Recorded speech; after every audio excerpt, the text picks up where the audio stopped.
Welcome to Freedom Biz Now, the show dedicated to showcasing the best and brightest in business, big and small.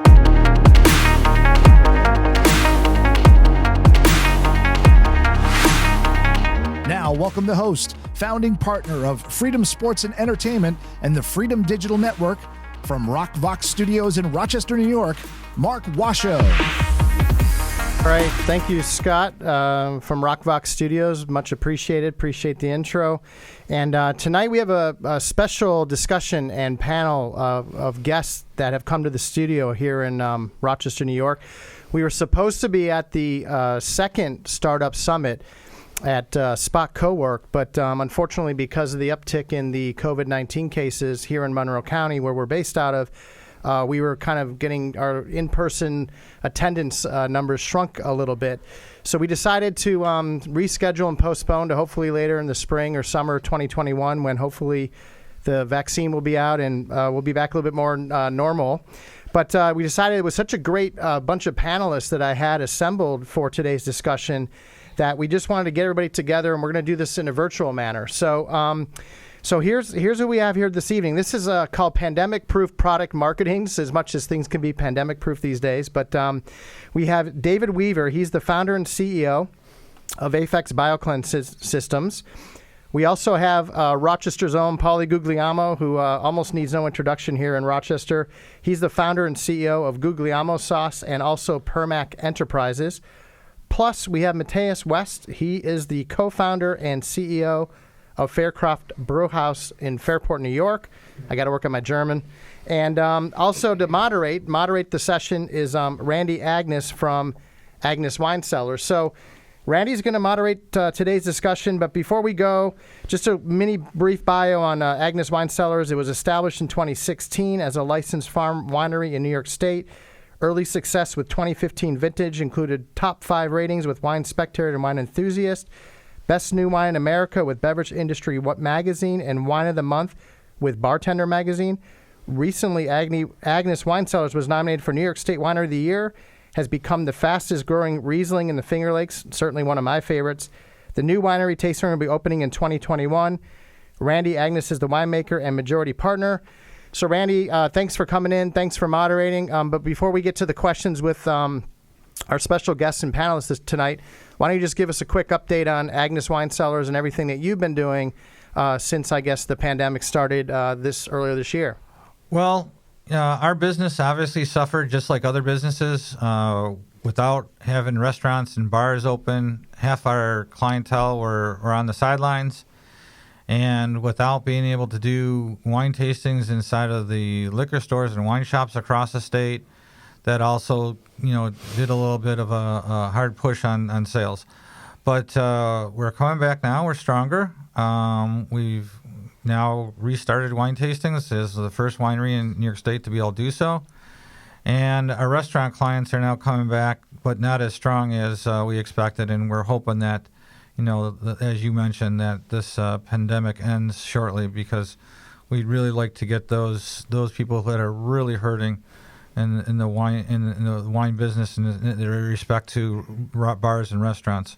They really need help. And surprisingly, when you look at the number of people that actually work in that industry, it's a very, very high percentage of the workers across the state.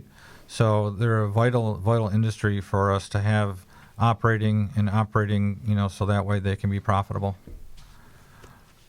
Great. Well, thanks, Randy, for the intro. And Thank you. So go ahead. Why don't you take the discussion from here? Sure. Well, the first question is going to be directed to Pauly Guglielmo.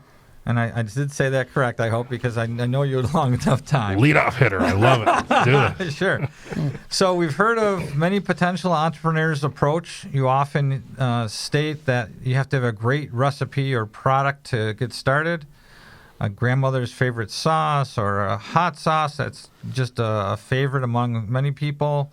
The difference between those are how can you make a great recipe and product or idea and those that are actually possible to convert into a viable, business. It sounds like an easy idea. Oh, I've got this great, item, But how do you make that conversion? That's the big question.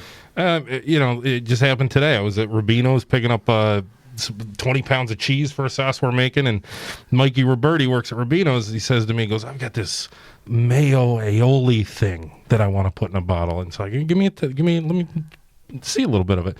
I take it back, we test it. So the scientific answer to what you're saying is you test it. Right. We're looking at things like pH, which is acidity. We kind of have different categories of things where we know, tomato sauces, for example, very easy. This was a mayonnaise base. What Roberti's talking about, it's got egg yolk in it. So it's a little bit more complicated. I won't bore people with the answer to that. But then as far as, I think the other part of the question, what you're asking is, who's going to actually be able to take off with it?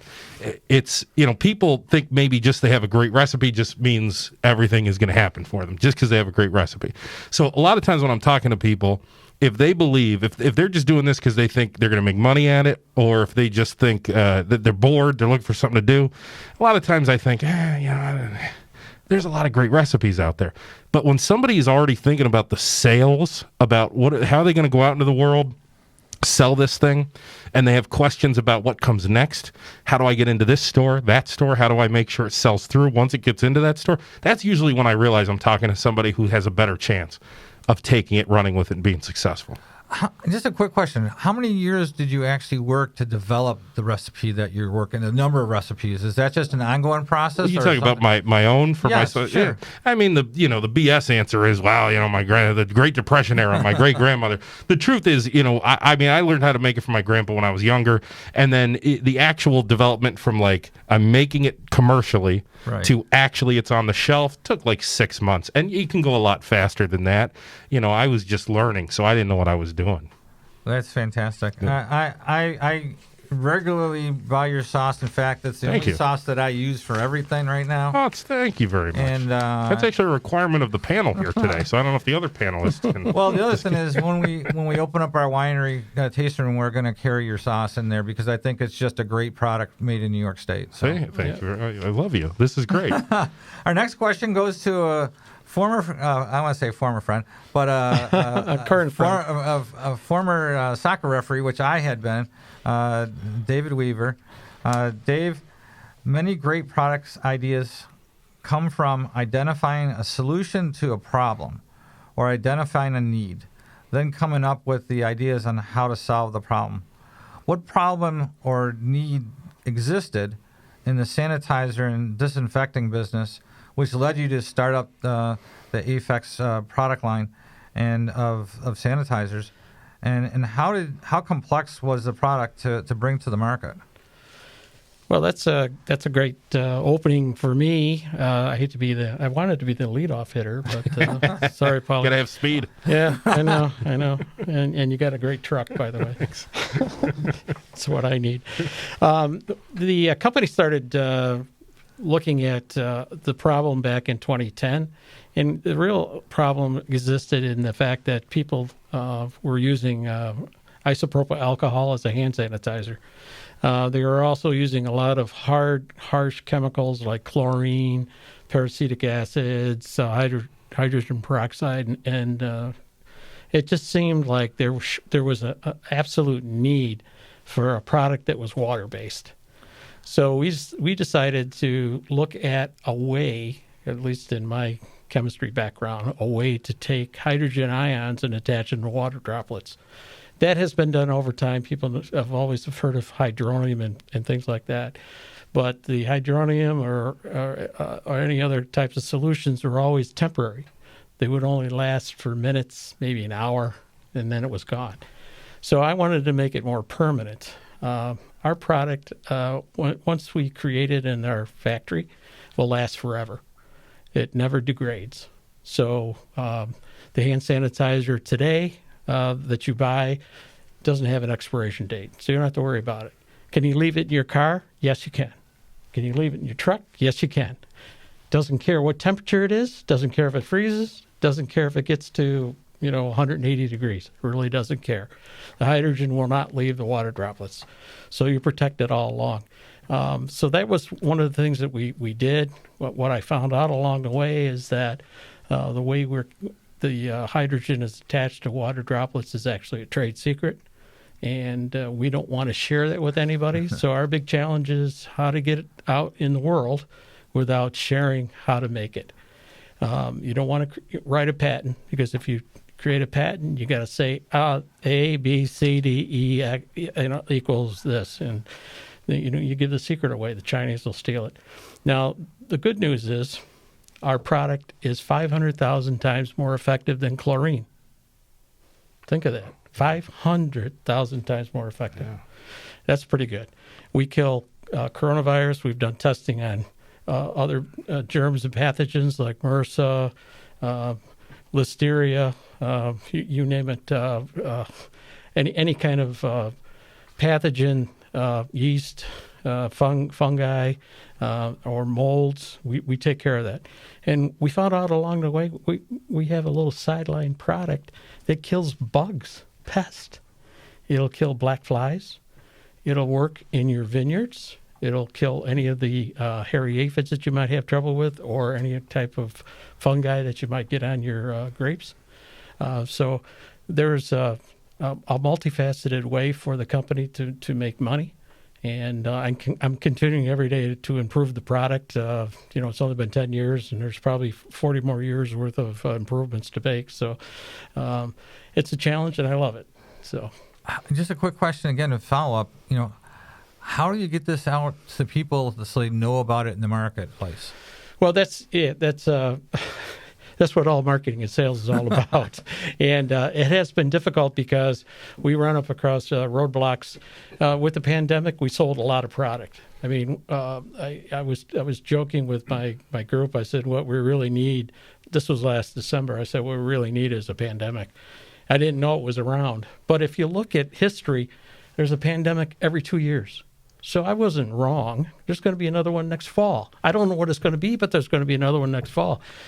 What we have to do is convince people that the water-based product is far superior. And when you use it, you don't need to, and it's soft. It doesn't destroy your skin cells. I mean, it's a perfect product. We need to get Purell and all the isopropyl alcohol products pushed aside in people's minds and switched over. America is just so slow. They don't like to change. Well, as a chemist, the chemicals you're talking about are ones that you usually are wearing gloves for. So, they're putting this directly on their skin and attacking the epidermal layer. Whereas being water-based, that sounds so much safer. Especially as parents worry about their kids and whatnot. Yes, that's true. Very true. So I've demonstrated before, and I would love to do it sometime when we're alone or in another group. I actually will drink the product. Okay. It's water. It's water. By the definition of the EPA, what I sell is considered water.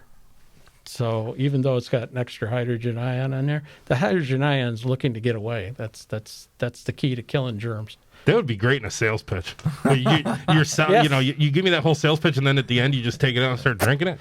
Man, damn. No, that's awesome. I try to do it early in the meetings, because I tell people if it's going to affect me some way, like if I'm going to throw up or get sick or die, I want to do it in front of you. But it is stable. It is stable. Yes. So. Yeah, like I know Pauly's product from so many samples I've had of it, and it's easy to know what it is, and it's great. Yeah. It is a good product. This is when it's something that's basically such a effective agent. Mm-hmm. It to me is the key is getting the word out to the public to say this is really the best alternative that's out there. Yes, it is. So. Yeah, we're working on it. Well, thank you so much. Mm-hmm. I'm going to go over to Matthias. Matthias.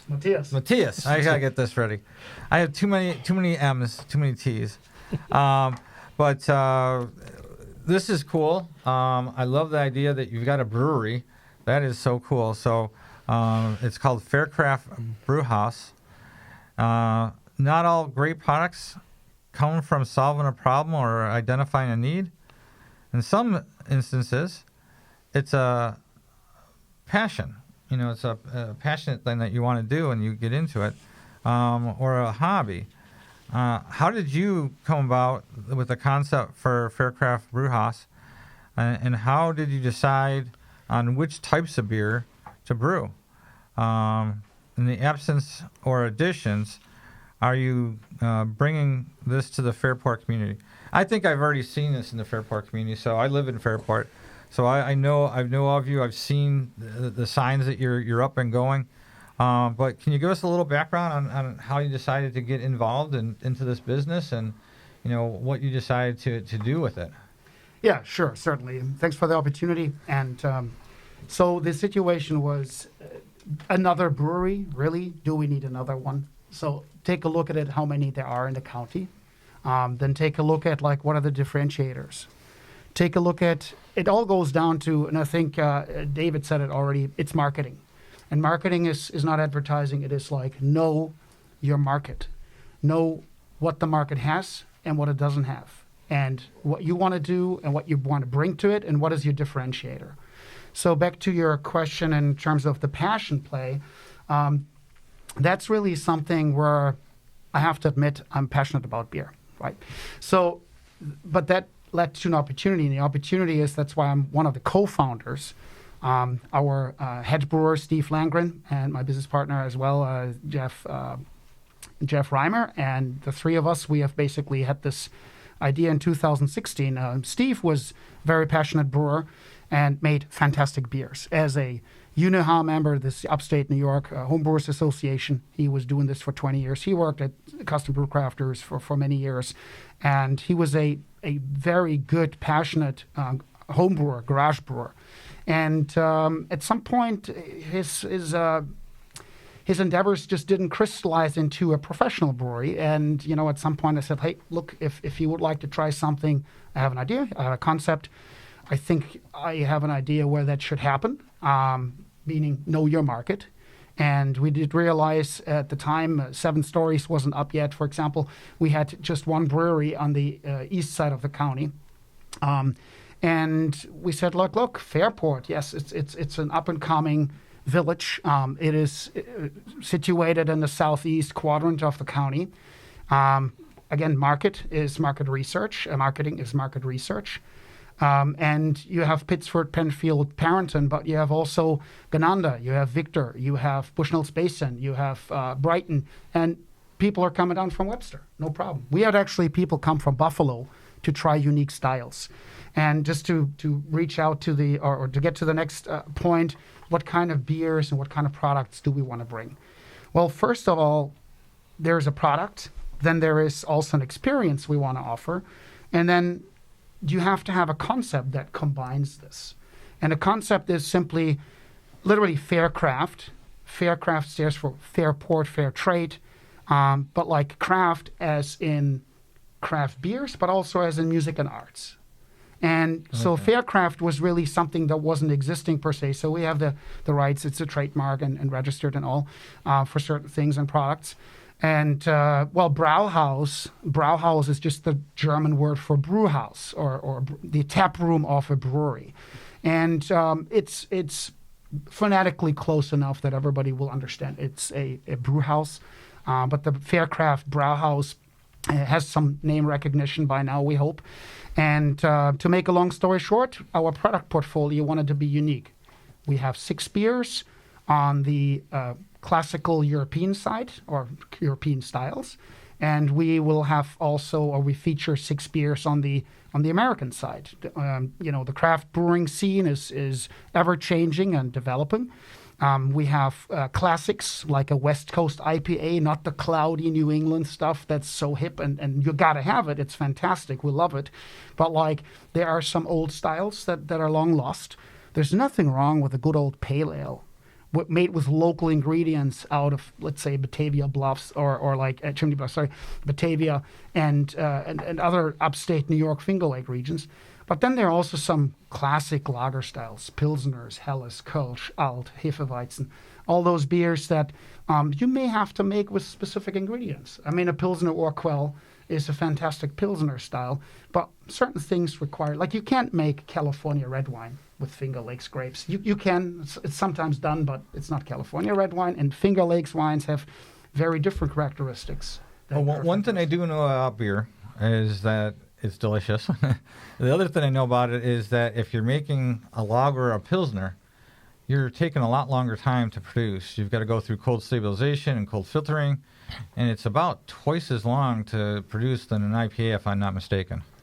You're very correct that it takes much longer. It's actually 4 times as long. 4 times as long, okay. Every beer, most beers take about like 2 weeks for fermentation. 10 days, 2 weeks, something like that. Then there is another 6 weeks of lagering process. This is when you're cold maturing the beer. That's when you're aging it, when you give it time. Some things get better with age. So the lager beers just get more mellow. They have some time. They have their time. And then you have some unique styles like we just released a Düsseldorf Alt beer, the Old Sinner. The Alt beer style is technically a hybrid. It's an ale that is being lagered. It's very subtle maltiness and nice bitter and dry finish. So darker beers don't have to be sweet. This is a copper color. But the lager beers are setting us apart. They're huge sellers. That's the big question is, Pauly's got these great sauces. Obviously, with the sanitizers, you got a unique process and a great product. Beer is a lot tougher, I think, isn't it? Because you've got, I know in New York State, there's, I think now, 460 breweries across the state.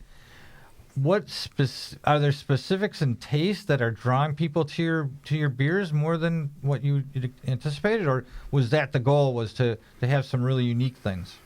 To have some really unique things is paired with the whole concept. So the concept should be really an experience, and by experience I mean we will have a grand piano. There will be live performances when the pandemic is over. We will give it an audience. There will be art exhibits.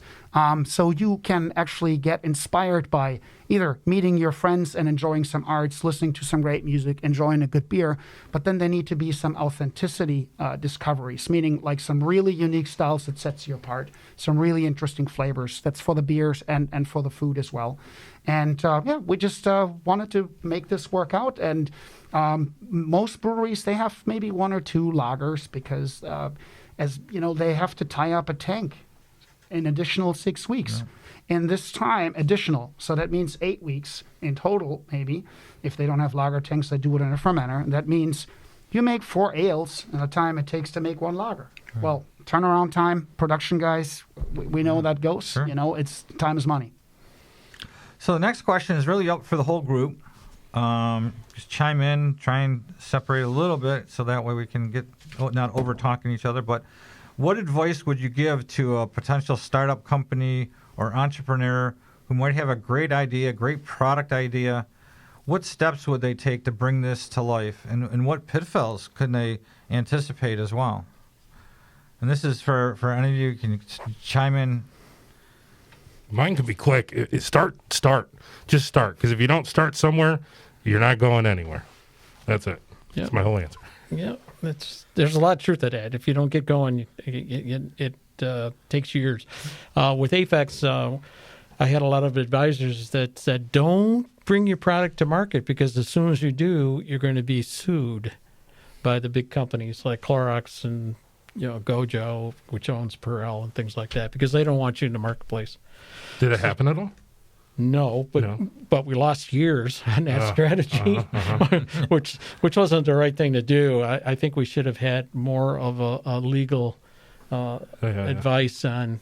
It took me 9 years to figure out that I didn't want a patent, that I really wanted to keep it as a trade secret. So it would have been nicer if I knew that year 1 versus year 9. So yeah. Well, I know personally, from my point of view, I took 3 years before I actually went to market because, like Pauly says, you got to perfect what you're doing, and I was starting with scratch. What was your experience with the beer? I would agree with the 2 gentlemen that just said it. You have to start at some point, and you always have to make adjustments. You would probably be the only one that has planned for a real pandemic, like a bad pandemic like we have right now. You got to make adjustments. Your concept changes. Your surroundings are changing. Your market changes on you. You can have a high demand for a disinfectant, and you can have less or more competition for your product. At some point, you got to start, and you got to adjust. and you got to make things happening, and you will make mistakes. So don't hesitate forever. The worst ideas are the ones that have never been tried. I mean, you got to get going at some point. Yeah, I want to piggyback on that. I love that because the pivot, that's the key word, the pivot, right? Everyone calls it the entrepreneurial pivot. But also I want to talk about the roller coaster. You just made me think of that it is like to start a business, how some days you just think that you are on to the best idea ever. And then the next day you are going, what in the hell am I doing here? This is not working. Right. I mean, have we all experienced that, right? Yeah. Like you just you have to survive both of those, the highs and the lows, and be ready to pivot, like you said. Yeah. And a very important thing is it's always cyclical. We don't know the amplitude. Like there are some things that are really, you got to wing it. However, you will have ups and downs for sure. You will have supply and demand. I mean, look at it. Like we had recessions. In 2001, we were coming through some, years where business plans, well, why do you start this now? Someone told me when I was in aerospace automotive tooling. Well, we don't let like a terrorist attack change our business plans. We just have to adjust them.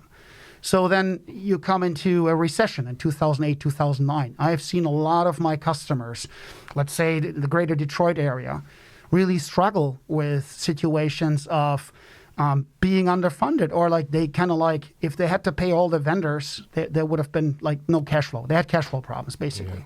Yeah. That particular time, 2009, that recession was, in my opinion, primarily a cash flow problem. And the ones that had like enough reserves or they weren't depending on getting paid on time by everybody else, they would survive. Long story short, you got to get through this, and the big advice I would give is try to be diversified. Diversified meaning, if you do something like in the tooling, like, okay, you focus on aerospace, you focus on automotive, you focus on machinery, you focus on medical. So if you have that spectrum, that's great, because what happened? Automotive industry took a hit. The order books of the 787 on the Boeing, they're full. So like that did not impact them. Right now, with the pandemic, and the whole travel behavior that has changed. Of course, the airline industry, at least for commercial, has changed. Military, different story. I mean, that's a whole different conversation we could have on that one, but be diversified as an entrepreneur. Find maybe a couple of products. Not everybody drinks beer, right? Offer some good wines. Offer some ciders. Not everybody needs constantly tomato sauce, right? No, I disagree. I'm just kidding. No, he's got pizza sauce too. Oh, yeah. It's really good. And I agree with you. I think every brewery should have a great wine, and the Finger Lakes is filled with them. So it's easy pickings. Yes. Let me go on to the next series of questions. I'm going to go back to Pauly this time. Why did you? And I don't know the answer, so I don't know why would you leave such a high-profile job that you had in a great radio career on the Brother Wease show, which was very popular, and you pivot really a strong pivot into the sauce, and I don't even know what Permac does, but it sounds like it's fantastic. Permac's just the manufacturer. Technically, I own two different businesses. Guglielmo sauce, a line of pasta sauces. Right. Permac is the facility where everything is manufactured. Oh, okay. So we're what's considered a co-packer. Yes. You can come to us with recipes. We can put them together for you and help you get them into the market, basically. So what was it? There was a key point though that said I'm ready to switch over into this business fully. Okay, you ready? What do you want? The 2-minute answer or the 45-minute answer? Because I got the two versions of this. I'll give you the short one. So basically, I loved radio. I actually still like radio. I still do a podcast. Like I listen to the radio. I love it.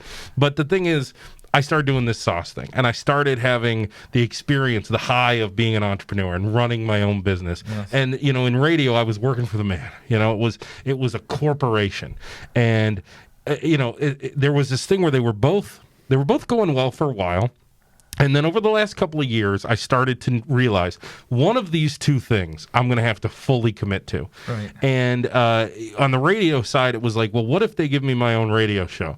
Then I could fully commit to that, and then I could the sauce could just kind of be a hobby.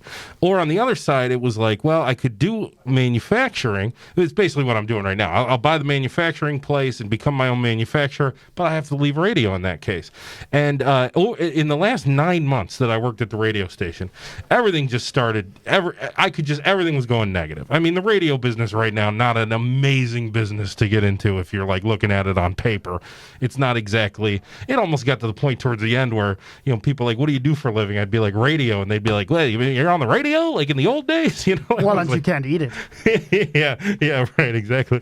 Well, the other thing that had to help is that the sauce was taking off. It was taking right? off, yeah. So I thought of it like I got these 2 pots of water, and one of them is going to boil at some point, radio or sauce. And eventually, sauce was really boiling. But what made it even easier is then the radio started to really just kind of fizzle out, because I started getting I basically lost faith in my management. I had creative differences. I just didn't trust them anymore, and so I just started to go, boy, I think I got to make a move here. I'm ready to get out of here. So it kind of sounds bad. That's why like the short version of this is bad, because if I give examples, but Matthias will fall asleep if I give examples, so it'd be a little boring. Yeah. Fitz will love it, but I'll give, maybe I'll tell him afterwards. But I just basically started to realize, look, radio might not be for me anymore, and sauce is taken off. I think I have to recognize that this is the moment I'm in right now and do that. Was there one big account that pushed you over the top, or no? On the sauce side, you mean? Yes. Like, no. Not really. It was I was really fed up with radio, and I went out to visit this guy who owned this factory, and I got talking to him about what his plans were. This is Coach Tony, who's everyone knows him as Tony Perry, and I just asked him, like, what are you going to do? Because he was an older gentleman. Sure. And I said, what are you going to do? Are you going to retire? I mean, what are you going to do with this place? And he told me, he goes, what are you asking me? And I was like, well, would you hear an offer? And he said yes. And long story short, a few months later, the thing was coming to fruition. Yeah. I always looked at it, if you're not having any fun, get the hell out. Yeah. You got to have fun with whatever you're doing. That was it at the end. Yeah. When I turned 50, I decided I'm going to have fun from now on. Yeah. Sure. But that's so true. I'm so glad you bring that up, because I was looking, and then the other thing about this is, and this sucks because now I'm talking bad about people, but like I was realizing people around me weren't having fun either. I'm going, this is radio. This is supposed to be fun. And everyone here is just angry. So I was like, I got to get out of this. If you lose your passion, then it's time to change. Because other things get jealous. Yeah. It sounds like everyone here in this table have a real passion, and that is the key, I think, too. Mm-hmm. That that passion just comes out in everything you do. Yep. I'm going to pivot to Dave Weaver again for a second. What can you tell us about proprietary sanitizers and the disinfectant products, and which is the base solution for all your products? It sounds like the base solution is what's called the universal solution, which is water. Well, it's we call it high IQ. Okay. We are currently in the application process with the FDA to make high IQ an active ingredient. Okay, and it will be GRAS approved at some point here, as soon as the government wakes up and figures out they need to move on certain things. So all our products will have a base solution of high IQ water. And we decided to call it high IQ water instead of some other names because it's just catchy. I like the name having water in there, because it sounds safer than when you look at some of the ingredient lists on the other things. It's like, do I really want to put that on my hands or my body or anything else? That's right. Yeah. No, that's excellent. I think I'm a big fan of water. Yeah, and we went public here on August 1st. And our trading symbol, once we finally get the government to wake up again through FINRA, our trading symbol will be high IQ. That's nice. So perfect. Perfect. Yep. Matthias, and this question is going to go to you. Actually, a question for all of us, but I think I'll pivot to you, because you have the next. This is related to COVID. Once the COVID vaccine is readily available, assuming that things will turn back to normal, what are the longer term plans for Faircraft Brauhaus, and what can patrons expect from your grand piano and your open space? I have to come by and visit. I'm a neighbor. I'm gonna have to come by and see this. Well, what can you we've tell only us? been open for 5 months, so maybe you can swing by this evening. We're actually still open. Yeah, no problem. That's nice. So what plans in social media? Because I'm not a social media person. My daughter does my social media. Yeah, no, we had several articles in news, TV, and newspapers and so on.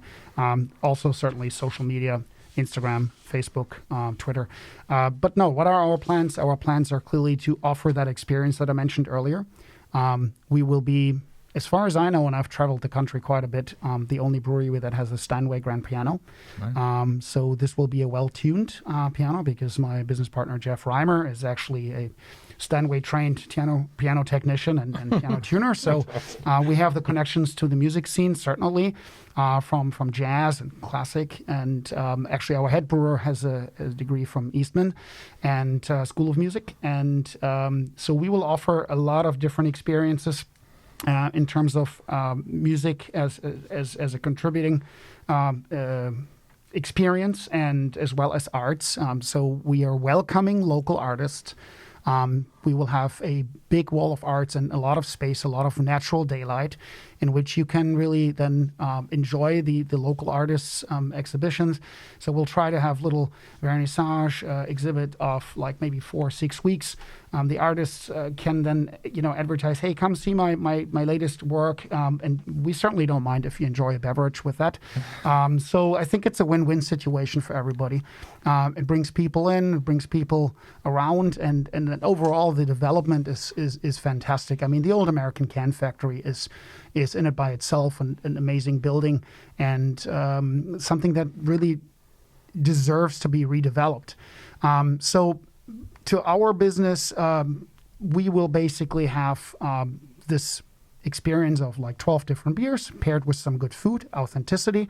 There will always be 3 classics on either side, the American side and the European side, and always 3 on each side discoveries. So there will be your dependables you can fall back on if you don't feel like trying something new, and that can be, oh, there's the latest release. Oh, I want to try that. So both worlds are covered, and literally worlds, and also the curiosity is there. So there is a reason to come back. We'll have a nice Stein Club pretty soon, which will be the stoneware is designed by a local artist, Brooke Melekia, and that'll be an exclusive offering that we're going to go public with pretty soon. And then you can enjoy music, friends, beers. So you must be looking forward to Fairport Canal Days and the Fairport Music Festival coming back online in 2021.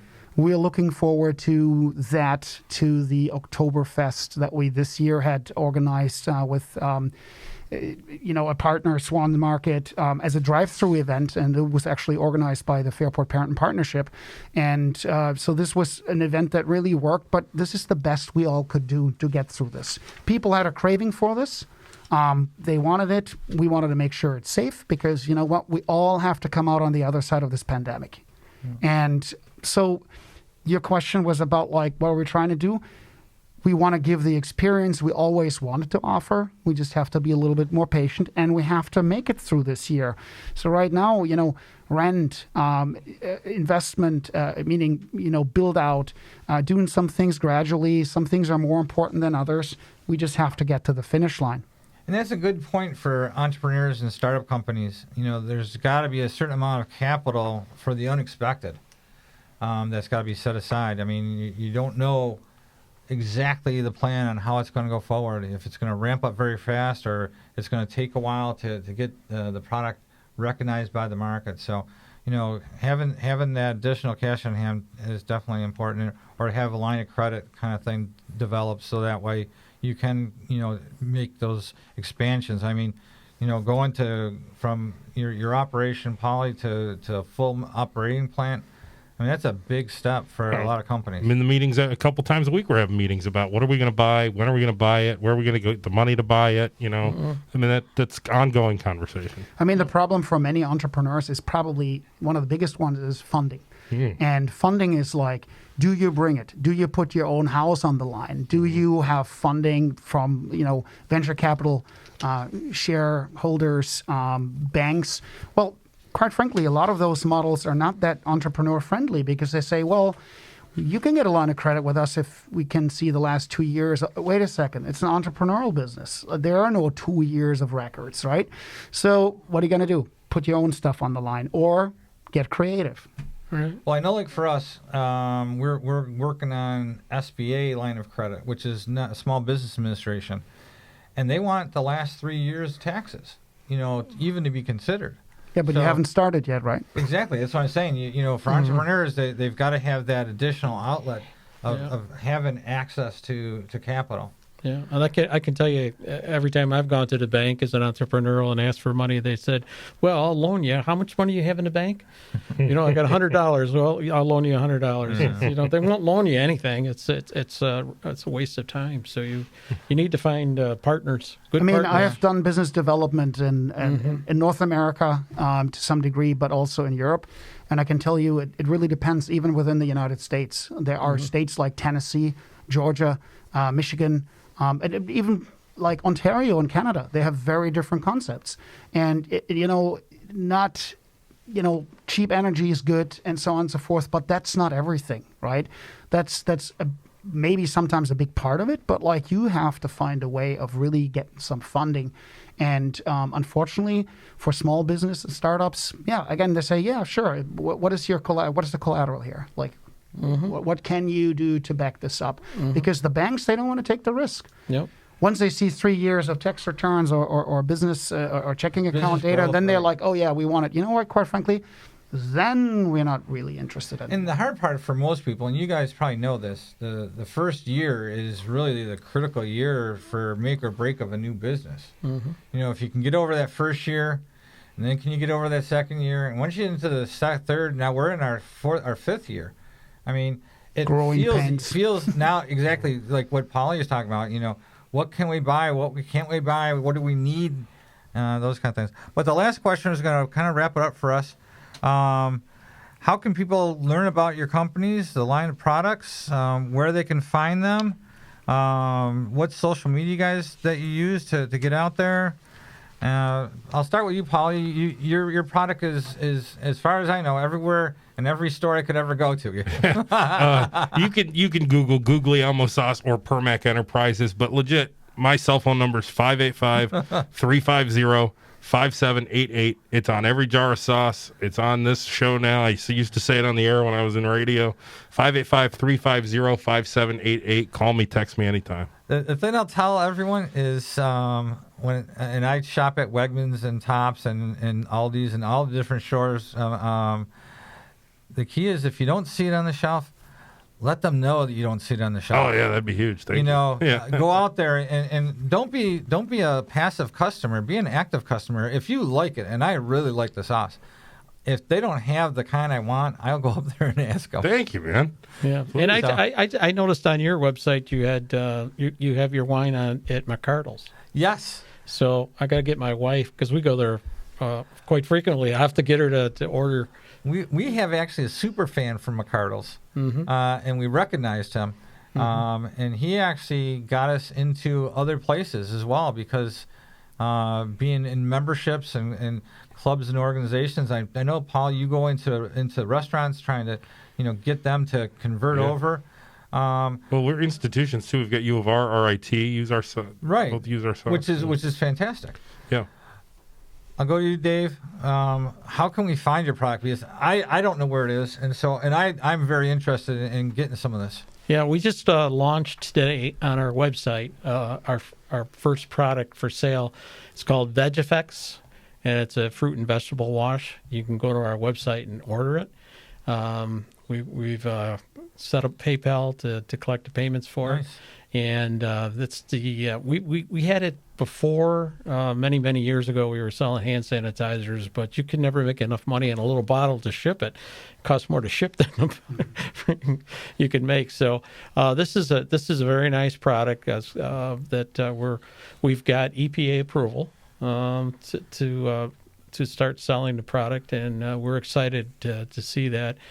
We do have a website, www.aphexus for United States.com. We're up on Twitter, we're on Facebook, we're on LinkedIn. Are you looking like Pauly has as far as looking at more, I don't want to call them institutional customers, but the larger volume consumers? Our goal is to sell our product through distributors. Okay. So we like to sell what we call tankers and totes. We don't really want to get into the bottling business because that's very complex. You got to have a lot of storage and a lot of forward thinking. So we're trying to work with distributors that will do that for us. We have 2 major distributors in Europe that are selling the product right now. Oh, really? The Europeans have embraced water-based sanitizers faster than the U.S. folks. U.S. just doesn't.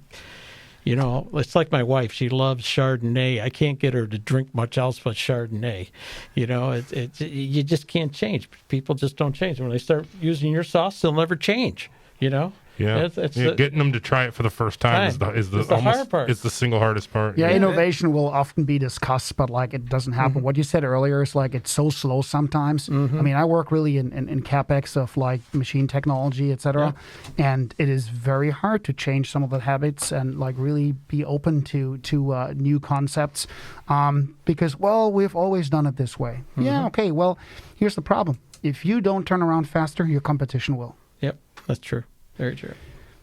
So, if I may add, where to find our product? Well, in Fairport, on Main Street. I have to ask this question because I write about the industry. I've got a weekly column. Do you send your kegs on vacation to other breweries and switch off with other people? That's an interesting concept. They do that. Basically, it's kind of like when another brewery takes over the taps or 1 or 2 of them. At this point, we have not been part of this. We also don't go with distribution yet, simply because we are very, very small. We have maybe a big space, but our system is actually not allowing us to produce the quantities. So let me put it this way. For the entrepreneurs, again, know your market, know what you want to cover. Right. I'm not ruling out that we are expanding. I'm not ruling out that we get a bigger system, but on one hand, you got to get started at some point. You said that earlier. On the other hand, good advice is walk before you run, and think about it. You need to know where your profit margin is, and your profit margin, if you have to work with distribution, it's a whole different markup. If you have to polish doorknobs, going door to door, or going bar to bar, or going to a retailer to retailer, it's, again, a very different concept. It really depends on what is it for you. So tap rooms are profitable. We need those to survive that, and we don't have the capacity right now to produce for others. We had golf clubs, we had events, we had other bars asking if we can offer them kegs, and I said as soon as we can keep up with our own production, we can talk about it. We'll adjust that. Which won't be too long. It sounds like you're going to be expanding on a rapid basis, just like the rest of us had seen. Yep. It's just a matter of time, and what I see, the benefit of that is it gives you wider distribution without having to open more locations. Right. I mean, we want to basically ramp up. We have already expansion space. Right. We want to make sure that we can actually grow height-wise, and we can also grow space-wise. We have the space already within the limits, so expansion. Again, I come from plant management perspective. I've been in manufacturing, and so production flow is important. Expansion space is important, and don't be wedged in because next door's right of refusal, or if you don't have a direction where your business can expand to, and I'm talking about physically, then you're pinched in. Now you have to go on the green meadow. Well, that's not what we want. We want to be in Fairport. We want to be local. We want to be there. And then if we're successful and the demand is there for more, fine. Right now, we want you to enjoy it with us. Just so everyone knows, for me, AgnessWineCellars.com is our website. We're updating it. We will have an ability to do online sales where you can order as if you're ordering from Amazon or anyone else. That's coming online soon. Our Facebook page, Agness Wine Cellars. We are actually every Thursday night at 7 o'clock. We've been doing Facebook Live virtual wine tastings at the restaurants around the area, trying to help promote the restaurants and also promote the wines of the Finger Lakes. So I've tasted 54 Rieslings in the 27 weeks, and it's fun to learn how your neighbors in the Finger Lakes. And we have now over 90 wine shops, liquor stores that want to be known as Finger Lakes friendly, and we think that's a great idea too. So, we're small, but there's some things we can do as being small. And what you can do as a public is support local. We're all local businesses here. We're not major size businesses. We're all, just growing and getting bigger. But, come out and support. That's how it works. We're your neighbors, we're your friends, and we make some really, really cool products. And hopefully that's been recognized with this and, the help from Mark and what he's doing with this radio show. So I'm going to turn it back over to Mark. Let you wrap up the evening. I think this has been a great discussion. Yeah. Yes, it is. Hey, Randy, thank you so much. So first of all, Pauly, the radio personality in the room, I was like, we should have had Pauly moderate. But Randy, I must say, you stepped in and did a tremendous job. Thank you very much. I wouldn't be good. I'm rusty. We have, so look, it was just, man, I just want to thank each of you for coming in. I mean, I know we were supposed to be at the Startup Summit, which was supposed to be a live event. By the way, I want to slip one in because we're kind of out of time, but 30 seconds or less. This comes from Ashley from Spot Coworks. They were going to be one of the event sponsors tonight. She just wants to know real quick, when you guys hit those roadblocks and pitfalls as an entrepreneur and you're like, man, like you said, Pauly, some days you're like, what am I doing? Yeah. What do you guys do for motivation, inspiration to kind of keep chugging ahead and get things back on track? This is so depressing. It's so depressing what my answer is, but it's true. Legitimately, my answer is just survive to tomorrow. Just get to tomorrow because it'll be better. That's it. I want to say something similar, Pauly, because I've had a series of a little bit of bad luck. Yeah. With some things like my car getting hit and getting a case of Bell's palsy, which came out of nowhere. But then the next day, I open up Wine Spectator and we get an 87-point rating. So, I mean, you can't predict that these things are going to happen. Just like you said, you're going to have to roll with the punches, take it day by day. The sun comes up again and, start up and do the same thing over again. For as many places that have said yes to us, to carrying our wine, the same number have said no. And for whatever reasons, it's hard to explain.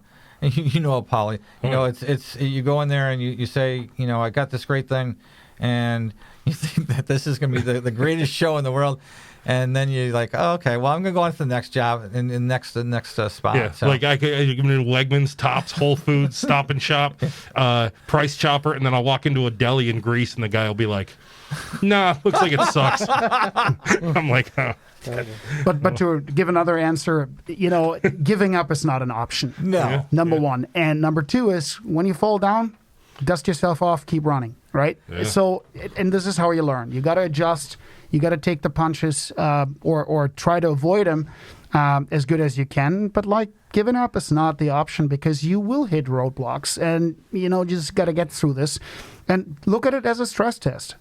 If you pass it, good. If you don't, something else would have given you a tough time. So it's easier said than done. And I'm not sure that we all see the end of this. I'm positive we will, but, I'm not sure when. So let's give it a try. And I think a lot of us have had good mentorship, good partners, people that we can talk to. I know in my community in the Finger Lakes, it's collaboration and we're all in this together. I Come on, think Randy, that's the you same just thing. like good wine. Thirst, hunger. Yeah, whatever. I know you're trying to rap. I'll give you I the know. Go most ahead. entrepreneurial thing I'll do today is I just would like to be Fitz's agent for a second here at Rockbox. Time and a half. We're in time and a half right now. That's right. That's right. I'll leave you alone. He'll dink us on the back end. That's Definitely. right. Do Yes, it, sir. Fitz. Dave, did you want to chime in real quick, 10 seconds or so, or you? These guys said it as well as you can. Well, say no, it. I the way I look at it is I just go to sleep at night and wake up in the morning and I just move on. You know, that was yesterday, not tomorrow. So. Yeah, you got to be in it to win it, right, Randy and everybody? I mean, it's like to your point, just when you think those lows happen, you get unexpected things that turn the corner. And so listen, Randy Agness from Agness Wine Cellars, David Weaver from Aphex, Pauly Guglielmo from Guglielmo's Sauce and Permac, and Matthias West from Faircraft Brauhaus. Just want to thank you guys for all coming in. It's hard to get four guys in a room together like this with this much entrepreneurship and ego behind them and keep things on point. So we probably could have kept this going for 2 more hours, but on behalf of Freedom Biz Now, Freedom X Sanitizer, and then also the Startup Summit Rochester, hopefully we can bring the live event back in 2021. Thank you, everybody. Thanks to Scott and ROC Studios, and we appreciate everybody's participation and tuning in. Thank you. Thank Until you. next time. Thank you. Thank you.